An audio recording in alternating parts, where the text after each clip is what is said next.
اور مولا حسین علیہ السلام ہم سب کو کربلا مولا نجف اشرف سامرا کی زیارت نصیب فرمائے. دونوں ہاتھ بلند کر کے آج کا غدیری نعرہ نعرہ حیدری.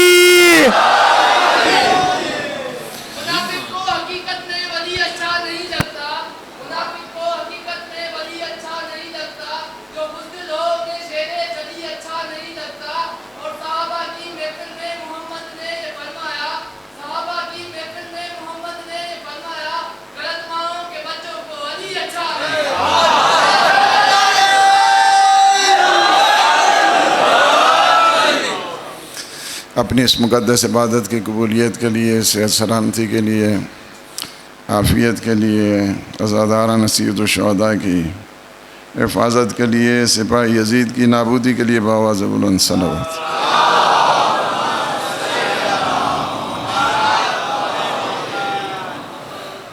عالم اسلام کی سربلندی، عالم طاغوت کی نابودی کے لیے پھر بھی بآواز بلند صلوات.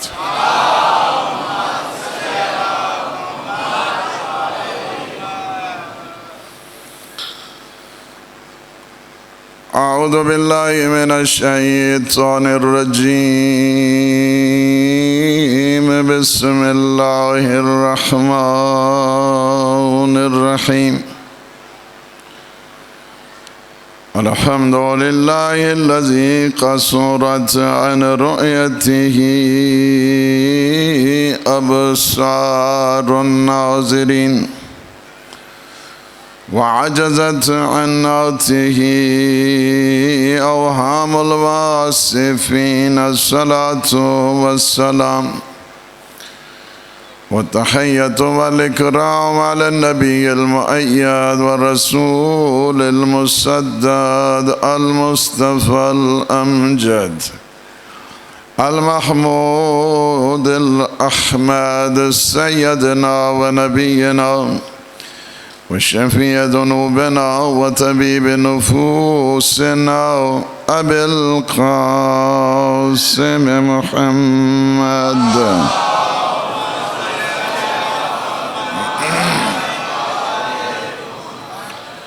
وعلى أهل بيته الطيبين الطاهرين المعصومين المنتجبين الهداة المهديين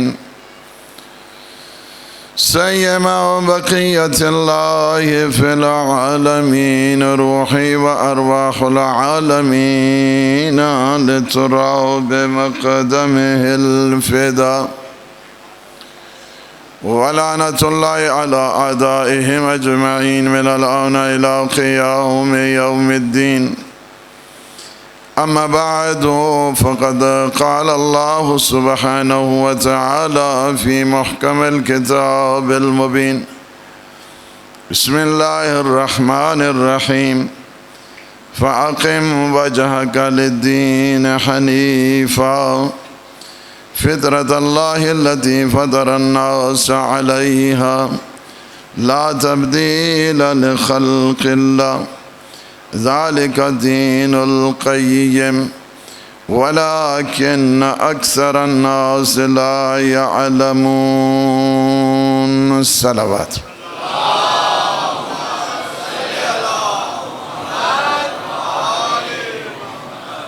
اللہ سبحانہ وتعالی حبیبی کے صدقے میں آپ سب کو اجر دے، صحت دے، سلامتی دے اور یہ پرسہ قبول فرمائے اور سید کونین کو ہم سب پہ راضی و خوشنود فرمائے. بی بی کی شفاعت ہم سب کو نصیب فرمائے. سورہ مبارکہ روم ہے اور اس کی 30ویں آیت ہے.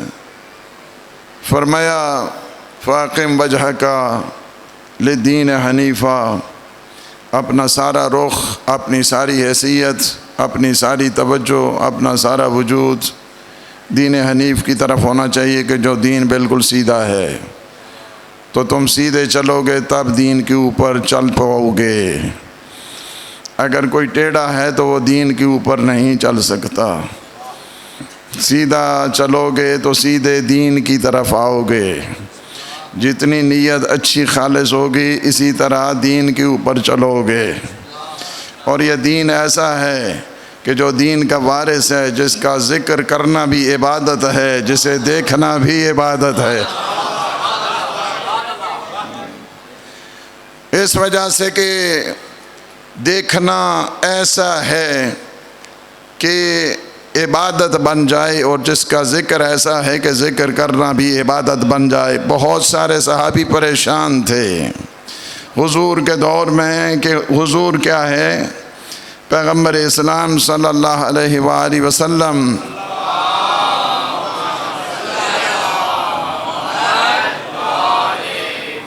اس وجہ سے کہ اللہ کی صفات کے مظہر میرے آقا رسول ہیں۔ اللہ کی جتنی صفات ہیں ان سارے صفات کو جو ظہور ہے وہ آقا کے صدقے میں ہوتا ہے، ورنہ ہمیں کیا پتہ ہے؟ اللہ کے علم کا کیا پتہ؟ اللہ کے علم کا کیا پتہ؟ اللہ کی طاقت کا کیا پتہ؟ کیسے پتہ چلے کہ اللہ کا علم اتنا ہے؟ کیسے پتہ چلے کہ اللہ کی قدرت ایسی ہے؟ کیسے پتہ چلے کہ اللہ کا ارادہ یہ ہے؟ کیسے پتہ چلے کہ اللہ کی مشیت یہ ہے؟ یہ ارادہ پروردگار ہے۔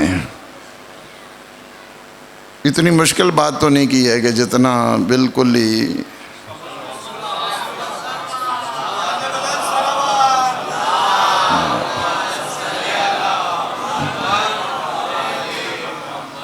اس وجہ سے کہ اللہ کا ہمیں کیسے پتہ چلے ارادے کا؟ ارادہ کیسے پتہ چلے اللہ ہمارے پاس تو آیا نہیں ہے کہ ہمیں اللہ کا ارادہ پتہ چلے۔ کس کے پاس آیا ہے اللہ؟ یا اللہ یہ کہے کہ ماشاءاللہ میرا ارادہ یہ ہے، ذرا کام تو ہم سارے اللہ ہی کے لیے کرتے ہیں نا۔ آپ یہاں پہ آئے ہیں تو اللہ کی خاطر، میں بھی پڑھ رہا ہوں تو اللہ کی خاطر۔ بھائی آپ مجلس میں آئے ہیں تاکہ اللہ خوش ہو جائے، میں مجلس پڑھ رہا ہوں تاکہ اللہ خوش ہو جائے۔ تو آپ نے دیکھا ہے اللہ کو خوش ہوتے ہوئے؟ تو کیسے پتہ چلے گا کہ اللہ ہم پہ خوش ہے یا خوش نہیں ہے؟ سارے کام تو ہم اللہ کی خوشنودی کے لیے کرتے ہیں کہ اللہ خوش ہو جائے۔ ہم 2 رکعت نماز پڑھتے ہیں تاکہ میرا اللہ خوش ہو جائے، مجلس میں آتے ہیں تاکہ اللہ خوش ہو جائے، ماتم داری کرتے ہیں تاکہ اللہ خوش ہو جائے، عزاداری کرتے ہیں تاکہ اللہ خوش ہو جائے۔ تو اللہ خوش ہو جائے، اللہ کو آپ نے دیکھا ہے کہ وہ خوش ہے یا خوش نہیں ہے؟ اس مسئلے کو اگر میرے 8ویں آقا حل نہ کرتے نا تو دنیا کا بڑے سے بڑا فیلسوف حل نہیں کر سکتا تھا۔ کیونکہ میں سناؤں گا تب جب آپ سیٹ طریقے سے سنیں گے، تو کیونکہ خطبہ تب سناؤں گا، اس طرح تو نہیں ہوا میں بات کو پھینک دینا ہے۔ بات یہ ہے کہ کام ہم سارے کس لیے کرتے ہیں؟ کام ہم سارے اس لیے کرتے ہیں تاکہ اللہ خوش ہو جائے۔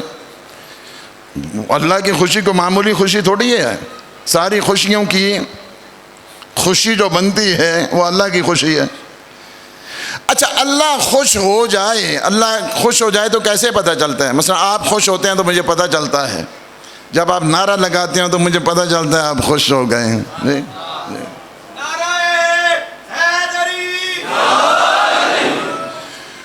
جب انسان مسکراتا ہے پتہ چلتا ہے یہ خوش ہے، جب سرخ ہو جاتا ہے، غصے میں ہوتا ہے تو آدمی کہتا ہے کہ یہ خوش نہیں ہے۔ اللہ کے کیسے؟ اللہ کے ہاں تھوڑا ہوتا ہے کہ اس طرح خوشی غمی اس طرح جس طرح ہمارے ہاں ہوتی ہے اس طرح اللہ کے ہاں ہو جائے۔ تو ہمیں کیسے پتہ چلے کہ اللہ ہم سے خوش ہے؟ کام ہم سارے اللہ کی خوشنودی کے لیے کر رہے ہیں۔ میرے مولا اس وجہ سے کہ خدا لازماں ہے، خدا لامکاں ہے، ہی از a time less, he is a space لیس۔ اس کو یہ نہیں کہا جا سکتا کہ یہ خوش ہوتا ہے ہماری طرح کی۔ اب اللہ خوش ہوتا ہے تو کوئی معیار بھی تو ہونا چاہیے۔ میرے 8ویں آقا فرماتے ہیں خدا وہ ہے جس نے کیفیتوں کو پیدا کیا۔ میرا پڑھنا ایک کیفیت، آپ کا سننا ایک کیفیت، آپ کا بیٹھنا ایک کیفیت، آپ کا رونا ایک کیفیت، میرے مصائب پڑھنے کی ایک کیفیت، آپ کے رونے کا انداز ایک کیفیت۔ جی یہ سارے کیف ہیں، کیف اس کو کہتے ہیں۔ آپ کے سننے کی ایک کیفیت، کس کو کیف مسمع کہتے ہیں۔ آپ کے دیکھنے کی ایک کیفیت جسے کیف مبصر کہا جاتا ہے۔ آپ کے بیٹھنے کی ایک کیفیت. اب خدا وہ ہے جس نے کیفیتوں کو پیدا کیا اور وہ تھا جب کہ ان کیفیتوں کا وجود ہی نہ تھا.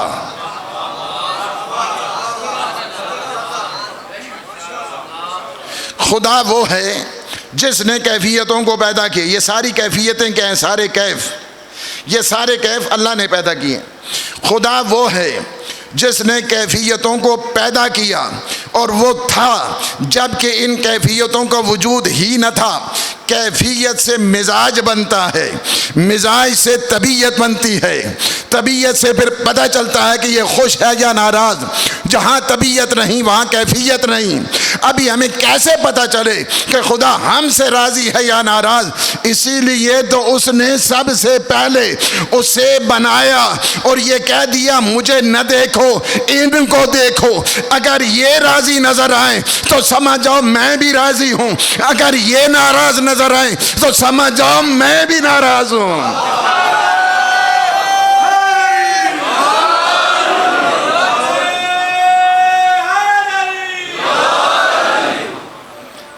خوشی کا معیار اس وجہ سے کہ اللہ نے نمونے بنا دیے ہیں، اللہ نے جلوے بنا دیے ہیں جن کی خوشی اللہ کی خوشی بنتی ہے. میں ایک حدیث پڑھوں گا، بہت ساری چونکہ آگے جانا ہے ہم نے، ٹائم بہت ظاہر ہے کہ عشرہ تو اسی طرح بس یہی رہتا ہے کہ آیا اور جو حق تھا وہ تو حق ادا ہی نہیں ہوا ہے. ایک حدیث سنی شیعہ نے دونوں نے اس حدیث کو لکھا ہے، سنیوں نے بھی لکھا شیعوں نے بھی لکھا، متعدد انداز کے ساتھ یہ حدیث آئی ہے. حدیث یہ ہے کہ ان اللہ یرضا لرضا الفاطمہ، ان اللہ یرضا لرضا الفاطمہ، میرا اللہ اس پر خوش ہوتا ہے جس پر فاطمہ زہرا خوش ہوتی ہے. اب میں جو جملہ کہہ رہے تھے، کوئی ضرورت نہیں ہے آپ کو رضی اللہ بنانے کے لیے. رضی اللہ کا معیار حضور خود بنا کر گئے ہیں. جس پر فاطمہ زہرا راضی ہے وہ رضی اللہ ہے، جس پر غضب ناک ہے وہ غضب اللہ ہے. اس وجہ سے کہ اللہ کی خوشی، اللہ کی خوشی کا معیار، اللہ کی ناراضگی کا معیار یہ ہے. اگر یہ خوش نظر آتے ہیں تو سمجھ جاؤ کہ اللہ بھی خوش ہے. ہمیں کیسے پتہ چلے گا؟ اللہ کی طاقت کا پتہ چلے، اللہ کے علم کا پتہ چلے، اللہ کی قدرت کا پتہ چلے، اللہ کے ارادے کا پتہ چلے، اللہ کی مشیت کا پتہ چلے. میرے 11ویں آقا امام حسن عسکری علیہ الصلوۃ والسلام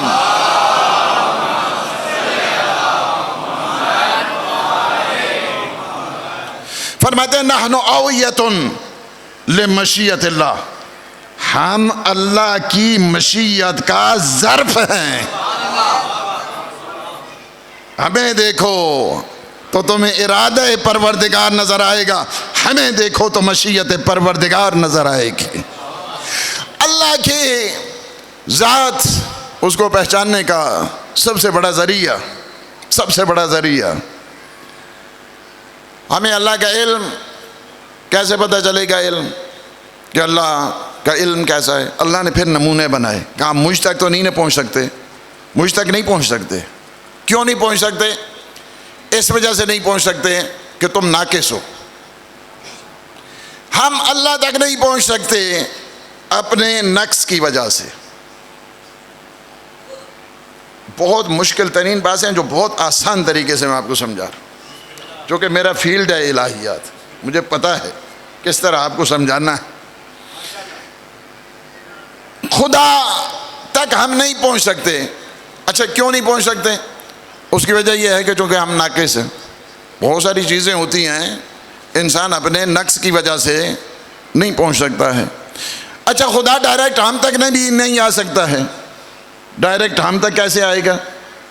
جی وہ اپنے کمال کی وجہ سے، وہ اپنے کمال کی وجہ سے ہم تک نہیں آ سکتا. ہم اپنے نقص کی وجہ سے اس تک نہیں جا سکتے. تو فیاض تو رکا ہوا ہے نا، فیض تو رکا ہوا ہے. یا اللہ کوئی طریقہ نکال کہ اپنا فیض ہم تک پہنچا، ہماری خطاؤں کو معاف فرما۔ اللہ نے کیا کیا ہے؟ یہی سب سے بڑی چیز ہے، یہی سب سے بڑی چیز ہے جو انبیاء کی کیا ضرورت پڑی ہے کہ اللہ نے انبیاء کو بھیجا ہے، کیا ضرورت پڑی ہے کہ اللہ نے معصومین کو بھیجا ہے، کیا ضرورت پڑی؟ یہ ہے اس کا جواب یہ ہے، اس کا جواب یہ ہے اللہ کو اس وجہ سے ضرورت پڑی ہے معصومین کو بھیجنے کی، چونکہ ہم ناقص ہیں، اس تک نہیں جا سکتے، وہ اتنا کامل ہے کہ ہم تک نہیں آ سکتا، لہٰذا خدا نے کیا کیا؟ ایک بیریئر بنایا، ایک مڈل گراؤنڈ بنایا، ایک برزخ بنائی۔ وہ کیا ہے؟ وہ واسطہ بنایا، وہ کیا ہے؟ وسیلہ بنایا، جو ڈائریکٹ فیض وہاں سے لیتا ہے بندوں میں تقسیم کر دیتا ہے۔ اسی فیض رساں ہستی کو یا نبی کہتے ہیں یا علی کہتے ہیں۔ نعرہ حیدری! وہ فیض رساں ہستی، وہ فیض رساں ہستی، اس وجہ سے کہ ہم تک تو نہیں پہنچ سکتے، ہم تو نہیں پہنچ سکتے۔ اچھا اگر کہا جائے کہ اب یہ توجہ، یہاں سے بہت سارے فرقے نکلے، یہاں سے بہت سارے فرقے نکلے، وہابی ازم یہیں سے نکلا، غالی یہیں سے نکلے، مقصر یہیں سے نکلے، اس کے بعد بہت سارے جو فرقے ہیں، مرجئہ کا فرقہ دیکھیں، وہ دوسرے جو خارجی ہیں ان کو یہاں سے دیکھیں، یہیں سے اس مسئلے کو نہ سمجھنے کی وجہ سے، نہ سمجھنے کی وجہ سے۔ اچھا کیا ہے حقیقت؟ کیا ہے اس بات کی حقیقت؟ یہ ہے کہ چونکہ ہم کیا ہیں؟ ناقص ہیں، وہ کیا ہے؟ اتنا کامل ہے، ہم ناقص وہاں تک نہیں پہنچ سکتے، ہم ناقص وہاں تک نہیں پہنچ سکتے، وہ کامل ہم تک نہیں آ سکتا۔ اللہ نے درمیان میں واسطوں کو پیدا کیا ہے، واسطے ایسے ہیں کہ جس کا واسطہ، اب میں تھوڑا سا اور اوپر آپ کو لے جاؤں، واسطہ ایسا ہے، یہ واسطہ آدم کے دور میں بھی تھا، یہ واسطہ نوح کے دور میں بھی تھا، یہ واسطہ ابراہیم کے دور میں بھی تھا، یہ واسطہ موسیٰ اور عیسیٰ کے دور میں بھی تھا۔ اچھا جب کوئی بھی امت کا مشکل میں گرفتار ہوتا تھا تو کیا کرتا تھا؟ واسطہ دیتا تھا اس کا جسے اللہ نے واسطہ بنایا ہے۔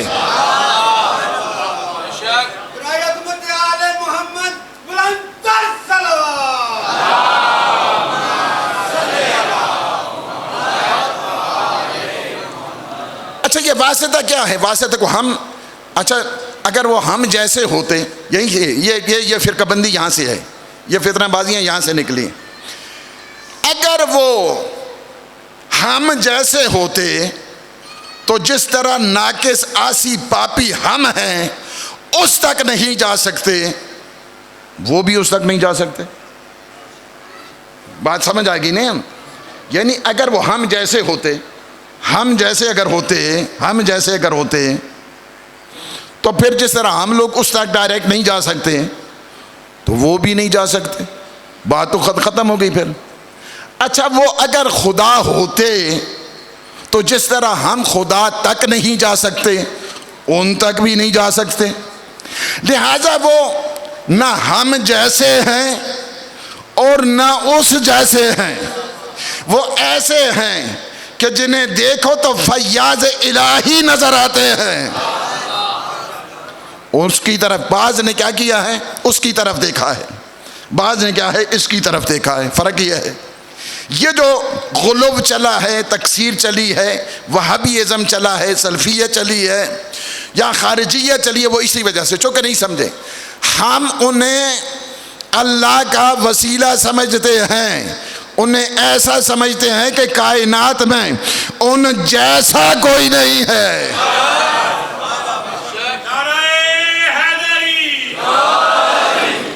ہم جیسے نہیں ہیں، ہم جیسے نہیں ہیں، یہ سوچ غلط ہے، یہ سوچ مردود ہے، یہ سوچ خارجیت ہے، یہ سوچ سلفیت ہے، اس سوچ کا اس کے ساتھ کوئی تعلق نہیں ہے کہ وہ ہم جیسے ہیں، ہم جیسے ہوتے تو ہم پہ تو وہی نہیں آتی، وہی آتی ہے تو محمد مصطفیٰ پہ آتی ہے،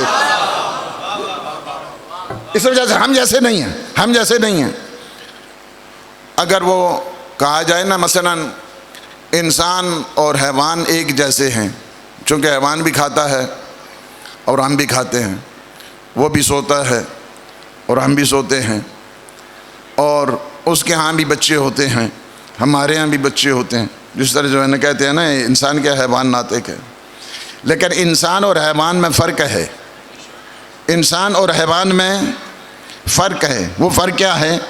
اللہ نے ہمیں عقل دی ہے، حیوان کو عقل نہیں دی ہے۔ جتنا فاصلہ انسان اور حیوان میں ہے نا، اسی طرح انسان اور نبی میں فرق ہے، اتنا ہی، ایسا ہی فرق ہے۔ اچھے طریقے سے لگاؤ نعرہ، اچھے طریقے سے۔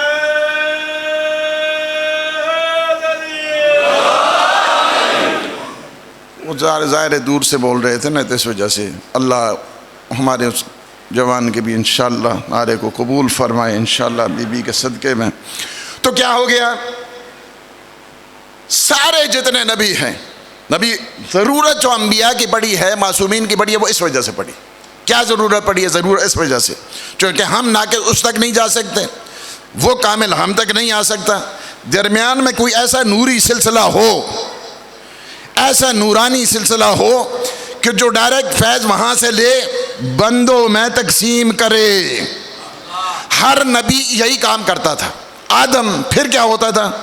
پھر یہ ہوتا تھا، اب امت جتنی ہے نا مشکل میں پڑ جاتی تھی، مشکل میں جب آتی تھی تو واسطہ دیتی تھی، اپنے نبی کا واسطہ دیتی تھی، یا اللہ تجھے آدم کا واسطہ میری مشکل کو حل کر دے۔ اللہ نے آدم کے صدقے میں اس کی مشکل کو حل کر دیتا تھا۔ حضرت نوح کی قوم، ان کی امت مشکل میں پڑتی تھی، واسطہ نوح کا دیتی تھی۔ ابراہیم کی امت مشکل میں پڑتی تھی، واسطہ ابراہیم کا دیتی تھی۔ عیسیٰ کی امت مشکل میں پڑتی تھی، واسطہ عیسیٰ کا دیتی تھی۔ اللہ ان کی مشکل کو حل کر دیتا تھا، لیکن جب نبی مشکل میں پڑتے ہیں،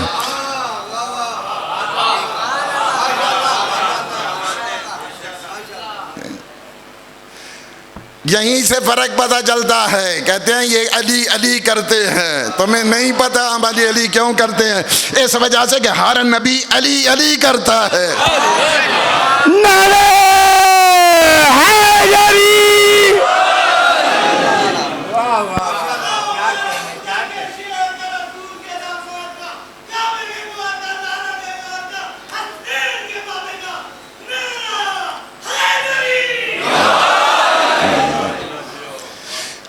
ہر امت اپنے نبی کا واسطہ دیتی ہے، ہر امت اپنے نبی کا واسطہ دیتی ہے۔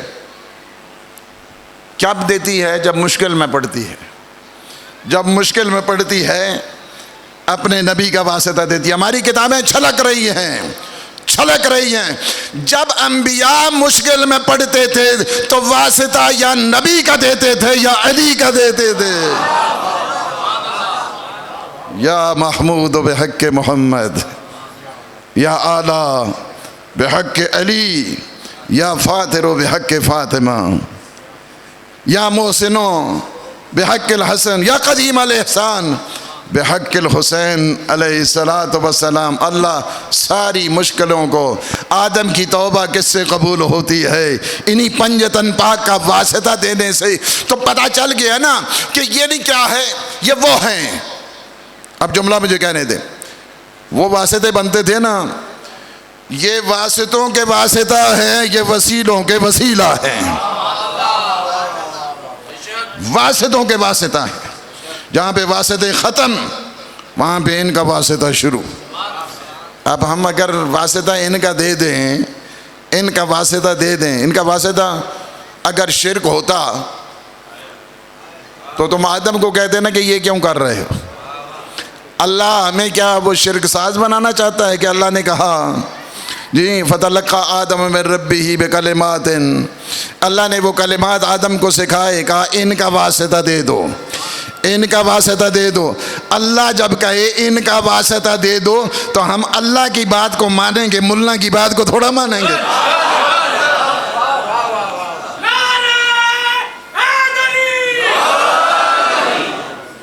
اس وجہ سے ہمیں کیسے پتہ چلے گا؟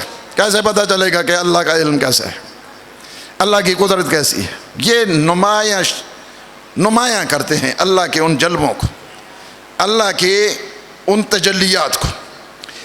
یہ illumination of God، manifestation of God، اللہ کی ان صفات کو، اللہ کی ان صفات کی نمایاں کرتے ہیں، وضاحت کرتے ہیں. کس طرح؟ مثال دے دوں، اللہ کا علم ہمیں کیسے پتہ ہے کہ اللہ کا علم اللہ کا علم تو ایسا ہے کہ ہر چیز کے اوپر چھایا ہوا ہے. اللہ کا علم دعائے کمیل میں کیا پڑھتے ہیں ابتدا میں؟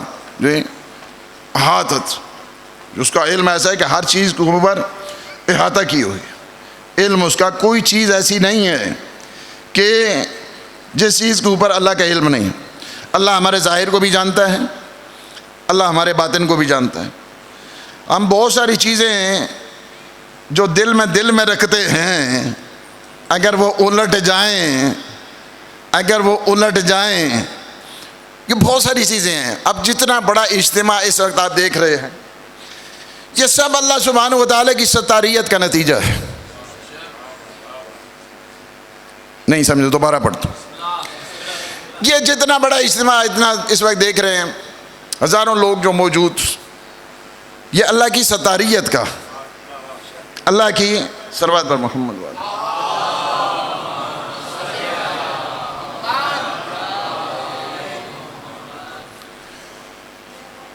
اللہ کی ستاریت کا نتیجہ. اللہ کی ستاریت کیسے ہے؟ یعنی اگر وہ اندر کو کھول دینا، جی میں آپ کو گارنٹی کے ساتھ کہتا ہوں کہ اگر شوہر کا راز بیوی کو پتہ چلے تو ایک دن بھی دال نہ پکائے آپ کے لیے. یہ اللہ کی ستاریت ہے، یہ اللہ کی ستاریت ہے. اللہ سبحانہ و تعالیٰ کی ستاریت کے صدقے میں سب چل رہا ہے. سارا نظام، یہ جمعہ ہے، یہ جماعت ہے، یہ ایک دوسرے کے ساتھ ملنا ہے، ایک دوسرے کے حقوق کا خیال کرنا ہے، ایک دوسرے کی تشییع جنازہ میں جانا ہے، مجلس میں آنا ہے، اور جتنے اجتماعات ہیں سارا اللہ کی ستاریت کا صدقہ ہے سب کچھ. اس وجہ سے کہ وہ چھپاتا ہی رہتا ہے. مومن کی اللہ نے بھی ایک صفت رکھی ہے، لیکن قیامت کے دن ایسا نہیں ہوگا. قیامت کے دن ایسا نہیں ہوگا. اسی وجہ سے علماء جو لکھتے ہیں نا، یوم یفر المرء من اخیہ وامہ وابیہ وصاحبتہ وبنیہ لکل امرئ منہم یومئذ شأن یغنی وجوہ یومئذ ناعمہ. جی یہ ساری اس دن باپ بیٹے سے بھاگے گا، بیوی شوہر سے بھاگے گی، بچوں سے بھاگے گی، بچے والدین سے بھاگیں گے، دوست دوسرے دوست سے بھاگے گا. کیا ہے یہ؟ مگر ماں بھاگے گی بچے سے، کیا بچائے گی؟ یوم یفر المرء من اخیہ، وہ قرآن ہے نا، سورہ عبس ہے. یوم یفر المرء من اخیہ وامہ وابیہ وصاحبتہ وبنیہ لکل امرئ منہم یومئذ شأن یغنی وجوہ یومئذ مسفرہ ضاحکۃ مستبشرہ وجوہ یومئذ علیہا غبرہ ترہقہا قترہ. یہ قرآن، یہ کیا چیز کیا ہے؟ یہ نہیں بھاگیں گے بھاگیں گے بھاگیں گے بھاگیں گے، قیامت کے دن بھاگیں گے. کیا وجہ کیا ہے بھاگیں گے؟ اس کی وجہ یہ ہے کہ اللہ دنیا میں ستار ہے، ہر ایک کے اوپر پردے رحمت ڈالتا ہے. لیکن قیامت کا دن کیا ہے؟ غیبتیں کی ہیں، تہمتیں لگائی ہیں، مومنین کے خلاف کام کیا ہے، یہ سارا کیا ہے سارا. قیامت کے دن ایسا تھوڑا ہوگا. قیامت کے دن ہر ایک کے چہرے سے پتہ چل جائے گا کہ یہ ایسا تھا. اچھا، ایک آدمی اللہ کسی کے راز کو نہیں اچھالتا ہے، اس کا راز کو نہیں پتہ ہے. جو مومنین کے رازوں کو نہیں اچھالتا نا، اللہ قیامت کے دن بھی اس کے راز کو نہیں اچھالتا ہے.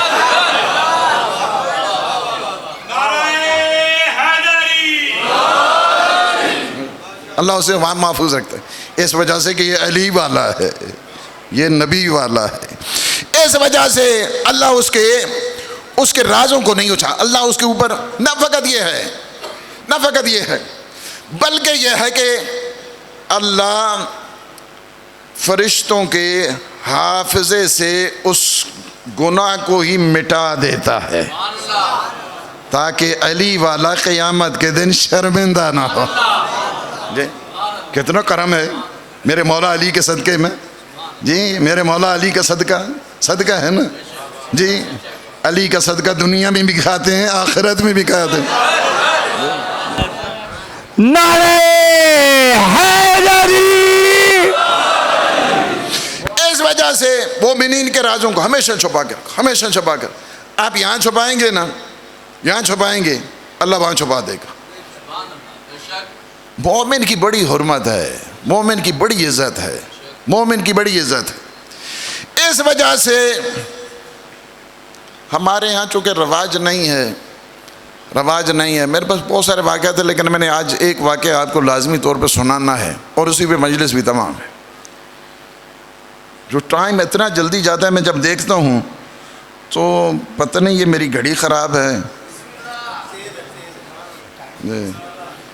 تو ٹائم جو ہے نا یکدم پھر مجھے کلوز کرنا پڑتا ہے، اور آپ کی محبتیں ہیں حقیقت میں۔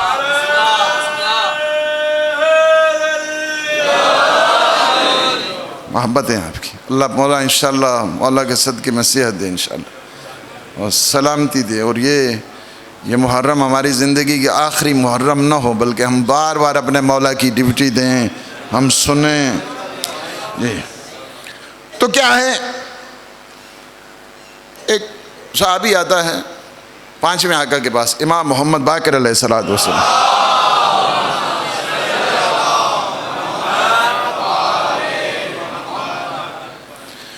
کافی ضعیف، کافی بزرگ، جس طرح یہ دروازہ ہے نا، اس طرح کافی جمعیت ہے، جس طرح یہاں پہ کافی جمعیت ہے، لوگ ہیں، بھرا ہوا ہے، حال بھرا ہوا تھا۔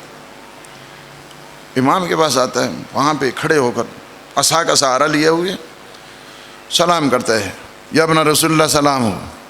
اس کے بعد اپنا تعارف کراتا ہے، اپنے مولائی ہونے کا، اپنے موالی ہونے کا۔ کس طرح تعارف؟ ہمارے ہاں دین نہیں بتایا جاتا ہے، ہمارے ہاں ایک دوسرے کو ہم نہیں بتاتے ہیں کہ میرا دین یہ ہے۔ پہلے ہوتا تھا، پہلے آتے تھے لوگ معصومین کے پاس، بڑے بڑے مجتہدین، ایون شاہ عبدالعظیم حسنی، میں کبھی ٹائم اگر مجھے اس دوران مل گیا تو میں پورا واقعہ آپ کو سناؤں گا۔ حضرت شاہ عبدالعظیم حسنی، جن کا شہر رے میں روضہ ہے، گئے ہیں نا آپ لوگ زیارت کے لیے؟ جو نہیں گئے ہیں اللہ انہیں زیارت کے لیے لے جائے۔ میں اتنا بتا دوں، عظمت اتنی ہے، معصوم فرماتے ہیں کہ اگر کوئی کربلا نہیں جا سکتا نا تو شاہ عبدالعظیم حسنی کی زیارت کرے تو اسے کربلا کا ثواب ملے گا۔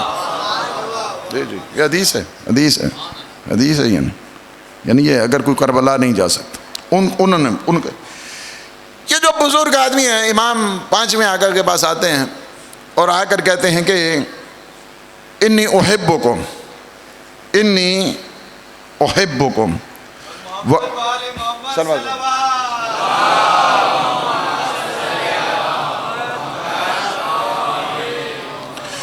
انی احبکم واحب من یحبکم۔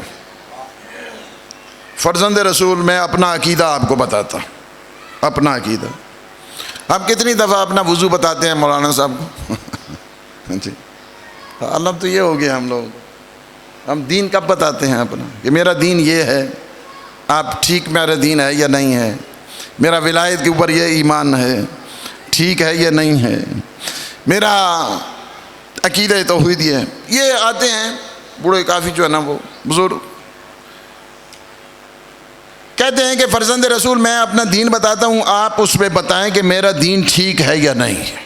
بہت بزرگ کہتے ہیں کہ انی احبکم واحب من یحبکم، میں آپ سے بھی محبت کرتا ہوں اور جو آپ کے موالی ہیں نا ان سے بھی محبت کرتا ہوں۔ فقط معصومین سے محبت کافی نہیں ہے، معصومین کے جو چاہنے والے ہیں نا ان سے محبت بھی واجب اور تولا کا حصہ ہے۔ اور قطعاً معصومین برداشت نہیں کرتے اگر موالیوں سے محبت نہیں ہے تو، نہیں جی اسی تو مولا نہ محبت کریں۔ اچھا مولا دے جڑے منن والے ہیں انہاں نہ محبت ہے نہیں، یہ کوئی نہیں، ان کے ساتھ اگر محبت نہیں ہے تو مولا کی محبت ثابت نہیں۔ اس کے بعد کہتے ہیں کہ میں فرزند رسول، یہ جو میں محبت کرتا ہوں نا، یہ میں کوئی دنیا کی لالچ کی خاطر نہیں کر رہا ہوں، ایک چیز۔ دوسرا کیا ہے، جو آپ کے دشمن ہیں، آپ کے دشمن ہیں، میں ان سے دشمنی کرتا ہوں، دنیا کی لالچ میں نہیں۔ تیسری چیز، جو جن چیزوں کو آپ نے حلال قرار دیا ہے میں اسے حلال سمجھتا ہوں، جنہیں حرام قرار دیا ہے میں اسے حرام سمجھتا ہوں۔ تین چیزیں ہو گئیں۔ چوتھی چیز یہ ہے کہ جو امام زمانہ کا ظہور ہے نا، اس کا بھی انتظار کر رہا ہوں۔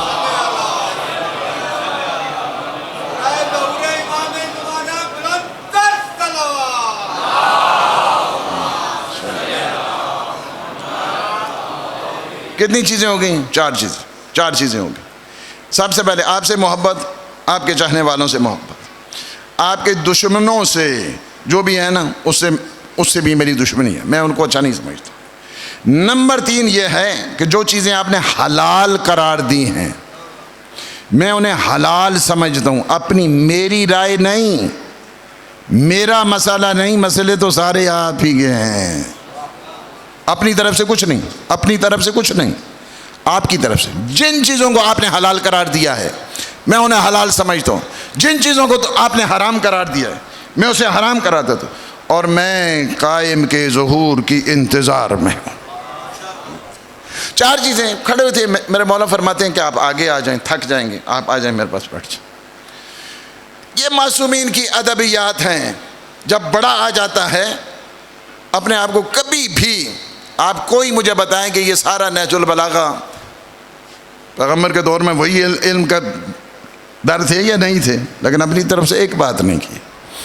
میرے 5ویں آقا نے فرمایا کہ اپنے پاس جب بٹھانے کے بعد فرمایا کہ آپ ہی کی طرح ایک شخص میرے بابا کے پاس آیا، امام زین العابدین علیہ الصلوۃ والسلام کے پاس،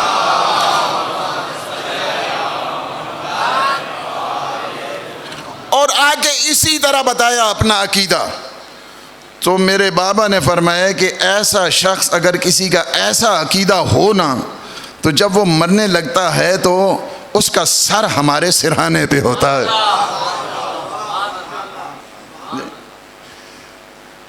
وہاں پہ نبی آتے ہیں، علی آتے ہیں، حسنین شریفین آتے ہیں، معصومین آتے ہیں، وہ غور سے دیکھنے لگا، کہا کہ فرزند رسول ایک دفعہ اور دہرائیے، ایک دفعہ اور دہرائیے کہ میں نے کیا صحیح سنا ہے، میں نے صحیح سنا ہے۔ میرے مولا پھر اسی جملے کو دوبارہ دہراتے ہیں۔ اس کے بعد وہ ظاہر بزرگ آدمی ہے، سوچنے لگا، رونے کے بعد غش کھا گیا، جو گرا نا، تو صحابیوں نے کہا کہ ہم اسے اپنی آغوش، فرمایا نہیں، یہ میرا حق بنتا ہے، میرا حق بنتا ہے کہ میں اسے اپنی آغوش میں لوں۔ کچھ پنکھا چلایا گیا، ہوش میں جب آیا اس کے بعد کہا کہ فرزند رسول آپ مجھے اجازت ہے میں چلا جاؤں؟ فرمایا تمہارا عقیدہ بالکل ٹھیک ہے، تم جاؤ، اس وجہ سے کہ تم علی والے ہو، نبی والے ہو، تمہارا عقیدہ بالکل ٹھیک ہے۔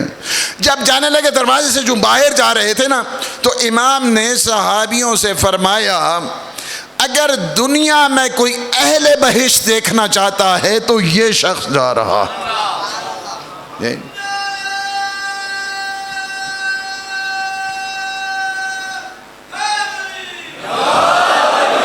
ہمیشہ نفقت یہ ہے کہ اہل بیت کے ساتھ محبت، اہل بیت کے چاہنے والوں سے ایک محبت کا جو ذریعہ ہے وہ یہی ہوتا ہے، جو ہم آتے ہیں ہم اپنا اظہار کرتے ہیں، اس وجہ سے کہ ہمیں محبت ہے، کربلا والوں سے محبت ہے، ہم اپنی عقیدت کے اظہار کرنے کے لیے، اپنی محبت کے اظہار کرنے کے لیے، ہمیں اس خاندان سے بہت محبت ہے، ہمارا دین یہی ہے، ہمارا ایمان یہی ہے، ہماری جان یہی ہے، ہمارا کل دین ہے، ہمارا کل ایمان یہی کربلا والے ہیں، کربلا والوں نے ہمیں سکھایا ہے، یہی دین سکھایا ہے۔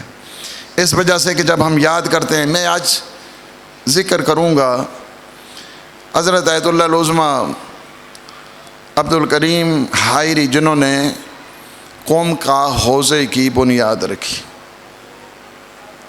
اب میں پڑھ رہا ہوں نا مجلس، اس میں بھی ان کا حصہ ہے، آپ روتے ہیں نا تو اس میں بھی رلاتا تو میں ہی ہوں نا، مصائب جو پڑھتا ہوں اس میں بھی ان کا حصہ بن جاتا ہے۔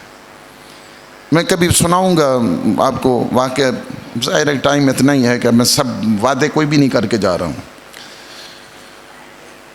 کہ واحد ہمارے مجتہد ہیں کہ جو کہتے تھے مجھے زندگی دی میرے حسین، ایک پورا واقعہ ہے ان کو، اور یہ واحد مجتہد ہیں جو بتاتے تھے کہ میں نے فلاں دن مرنا ہے۔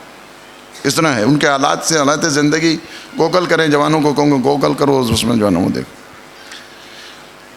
جب بھی مشکل میں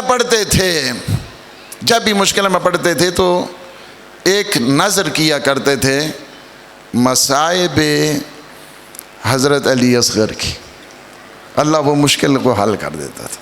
جب بھی مشکل میں پڑھتے تھے، جب بھی مشکل میں گرتے تھے، مصائب کا تو سارے، پھر بعض اوقات علماء آتے تھے کہ قبلہ آپ ہر وقت حضرت علی اصغر کے آپ مصائب پڑھتے ہیں، وجہ کیا ہے؟ تو کہتے تھے کہ آپ کو نہیں پتہ کہ اصغر کے جانے کے بعد حسین پہ کیا گزری ہے۔ بیعت سے تو حسین نے انکار کر دیا، سارا بھرم یزید کا مسمار کر دیا۔ اصغر کی ماں نے 10ویں محرم کی راتوں رات جھولا جھولا کے حیدر کرار کر دیا۔ جس طرح باقی قربانیاں سج رہی تھی نا، اسی طرح علی اصغر کی قربانی بھی سج رہی تھی۔ جب امام نے استغاثہ بلند کیا، حل من مغیث یغیثنا حل من ناصر ینصرنا، کہتے ہیں کہ ایک کوہرام بپا ہو گیا خیموں میں۔ کہتے ہیں امام جب جاتے ہیں پوچھتے ہیں کیا کسی بچے کا انتقال تو نہیں ہو گیا؟ ایسے میں میری آقا زادی آتی ہیں آگے، زینب عالیہ کہتی ہیں بھیا اس طرح کرو، جب سے آپ کے استغاثے کی آواز آئی نا، حل میں ناصر ینصرنا، علی اصغر نے اپنے آپ کو گہوارے سے گرا دیا ہے۔ آپ وہ تڑپ رہے ہیں، آپ اس طرح کریں بچے کو تھوڑا پانی پلا کے آئیں، اس وجہ سے کہ ان میں بھی تو صاحب اولاد ہے، بچہ تو کسی قوم میں قصوروار نہیں ہوتا۔ آپ جا کے ایک دفعہ پانی مانگے، بس یہی دعا کیا کریں کہیں کریم کسی لئیم سے کچھ نہ مانگے۔ ہائے کیا کیا میرے آقا نے، اٹھایا۔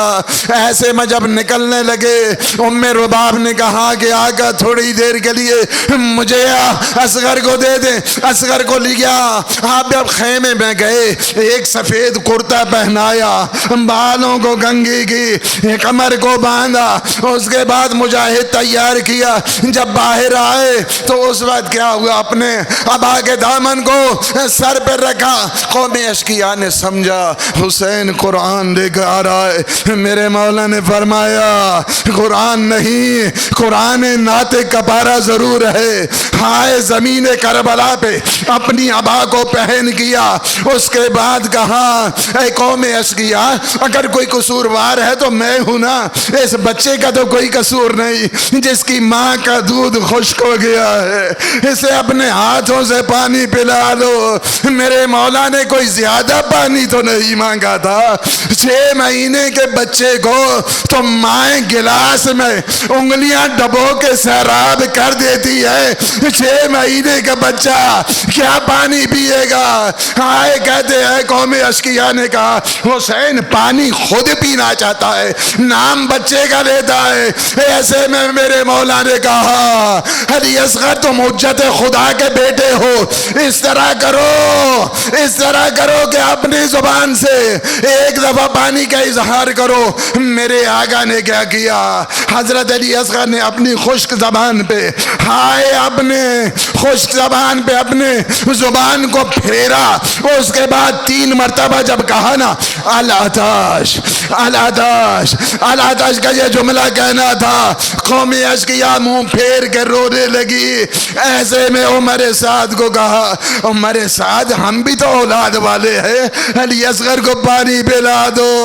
ہائے کیا ہوا، اس کے بعد عمر سعد نے کہا اور ملائک دا کلام الحسین، ہائے اس نے 3 پھال کا تیر جوڑا۔ تیر جب گرا اس نے کہا تو اتنا بڑا تیر انداز ہے، کہا ظالم دیکھ اس 3 پھال کے تیر کبیر کو دیکھ، اصغر کے گلے کو دیکھ، ہائے جب رہا ہونا تھا تاریخ کہتی ہے فَزَبَهُ أُذْنًا إِلَىٰ أُذْنٍ، ہائے تیر ایک کان سے دوسرے کان پار ہو گیا، فوارہ جاری ہوتا ہے، اب جا کے آسمان کی طرف، آسمان سے آواز آتی ہے خون ناحق کو میری طرف نہیں، زمین کی طرف چینکنا چاہا، زمین سے آواز آئی خون ناحق کو نہیں، اپنی داڑھی پہ خضاب کر کے کہا نانا میں اس طرح تیری بار اللہ لعنت اللہ علی القوم الظالمین وسيعلم الذين ظلموا أيام منقلب ينقلبون